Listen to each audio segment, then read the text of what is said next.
বাংলাদেশের সাবেক প্রধানমন্ত্রী স্বৈরাচার শেখ হাসিনা ভারত থেকে দেশবাসী এবং তার দলীয় নেতাকর্মীদের উদ্দেশ্যে একটি খুদে বার্তা পাঠিয়েছেন। সেই খুদে বার্তাটি হুবহু আপনাদেরকে পড়ে শোনাচ্ছি। প্রিয় দেশবাসী, আমি পদত্যাগ করেছি শুধুমাত্র লাশের মিছিল যেন দেখতে না হয়। তোমাদের লাশের উপর দিয়ে ক্ষমতায় যেতে চেয়েছিল ওরা, আমি হতে দেইনি। ক্ষমতা দিয়ে এসেছি। ক্ষমতায় আমি থাকতে পারতাম যদি সেন্ট মার্টিন আর বঙ্গোপসাগর আমেরিকার কাছে ছেড়ে দিতাম। অনুরোধ রইল, তোমরা ব্যবহার হয়েও না।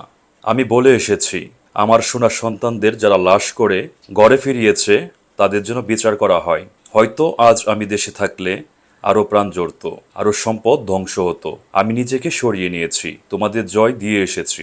তোমরা ছিলে আমার শক্তি, তোমরা আমাকে চাওনি। আমি নিজেই তখন চলে এসেছি, পদত্যাগ করেছি। উনি আরও বলেন, আমার কর্মীরা যারা আছেন কেউ মনোবল হারাবেন না। আওয়ামী লীগ বারবার উঠে দাঁড়িয়েছে, আপনারাই দাঁড় করিয়েছেন, আশাহত হবেন না। আমি শীঘ্রই ফিরব ইনশাআল্লাহ।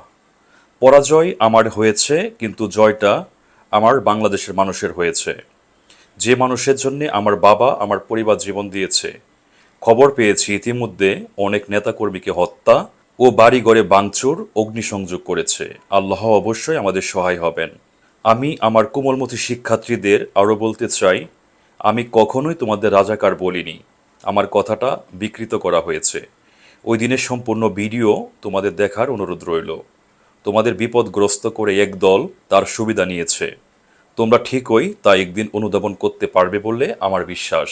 ভালো থেকো আমার দেশের মানুষ, ভালো রেখো আমার সোনার বাংলাকে। জয় বাংলা, জয় বঙ্গবন্ধু শেখ হাসিনা। আপনারা জানেন যে দেশ ত্যাগের পর সাবেক প্রধানমন্ত্রী স্বৈরাচার শেখ হাসিনা এই মুহূর্তে দিল্লিতে আছেন।